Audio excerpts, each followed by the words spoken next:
G'day and welcome to Videodrome Cinema. Today I have 10 exciting and hopefully interesting facts that you didn't know about Wonder Woman. So it might sound completely insane, but you have to know that this film has been trying to get off the ground since 1996. First off, there was an attempt with Ivan Reitman to write and direct the film. Then 5 years passed with nothing happening until Silver Pictures came up with a new script written by a different screenwriter. And then 2 years passed again and he was fired and a new guy came along. In 2005 it was actually Joss Whedon who was attached as writer and director, but in 2007 he ended up leaving too due to creative differences with the studio. And then years go by again with no word about the project until at the peak of the craze of the comic book films, 2014 November 24th, when they announced that Michelle McLaurin was going to be directing the film, but in the end she left too.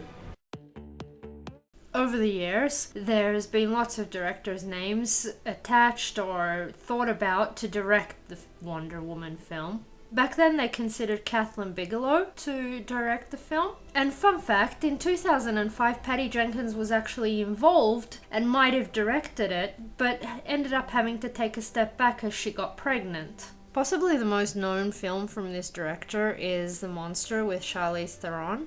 Warner Brothers was able to get her back to do the film as time went on and she could take the director's chair this time.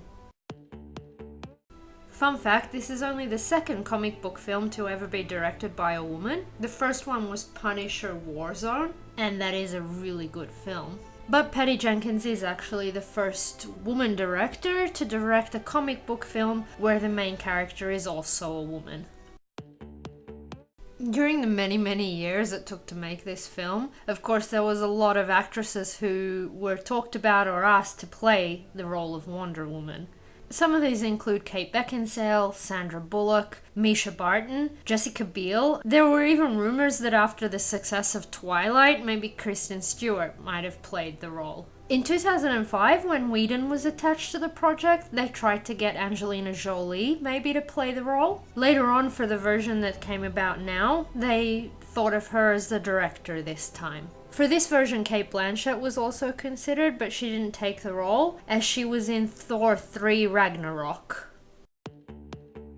The role of Steve Trevor might have gone to Alexander Skarsgård or even Liam Hemsworth, who were both considered. Interesting fact that Alexander Skarsgård's father is in Thor films, as well as Liam Hemsworth's brother actually being Thor. Scott Eastwood was also considered for the role, but he ended up playing in another comic book film in the DC universe of the Suicide Squad.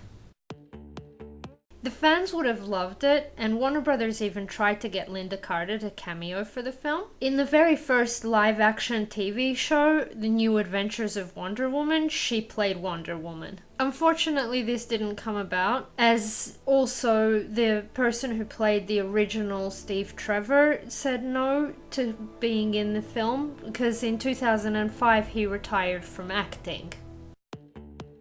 For the role of Hippolytus, they considered Nicole Kidman, but she didn't take the role. Eva Green was considered for the role of Dr. Poison, but she didn't take the role either. Fun fact that the producer Zack Snyder shows up in a cameo as a World War I soldier.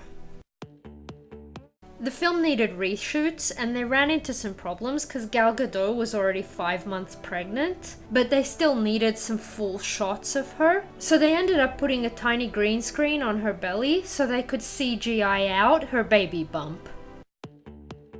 In the original Greek mythology, the Amazons of Themyscira are actually Hercules' enemies or rivals because he tricked Hippolytus and stole her magic belt. This is different in both the DC and the Marvel comics. Marvel has Hercules as Thor's friend, and they're both superheroes, and the Amazons are actually the antagonists. And in the DC world, Herc is an anti-hero, but one who later finds redemption.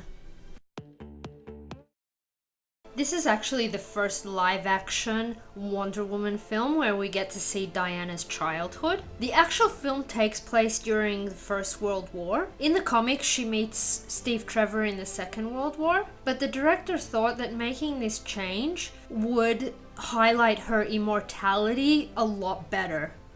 So these are the interesting and fun facts that I found about Wonder Woman. I hope you enjoyed the video. If you did, give us a like. And if you'd like, subscribe to our channel and come back, of course, and visit us soon. Thanks. Bye.